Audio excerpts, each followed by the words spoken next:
Yan, na bago na yung clutch booster. Dito natin masusubukan yun ng yung pang bleeding natin. Accurate ba siya o hindi. Yan, nakakonik na. Subukan natin. Yan, i-connect natin dito sa baterya. Yan, yan. Hintayin natin mapuno yung tangke. Tumataas na yung oil. Nagkakarga na. Yan, nandito na. Nasa maximum na. So ilampas muna natin tapos pabawasan. Tataas na ng maximum. Yun, matigas na kagad oh. Yan.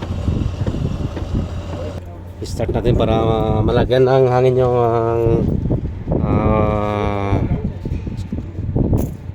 booster.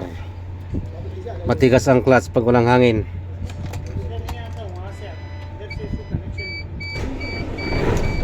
Yan.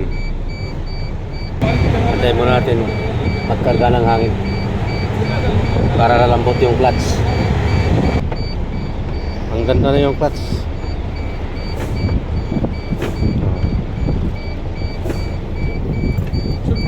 Kahit hindi ka na mag-bleed lang mano-mano. Yan. Wala nang ka-clearance. Ganda. Accurate yung bleeding machine natin. Yan. Ito yung oil. Hindi na kailangan nagbubomba pa ng matagal. Ayos na yan.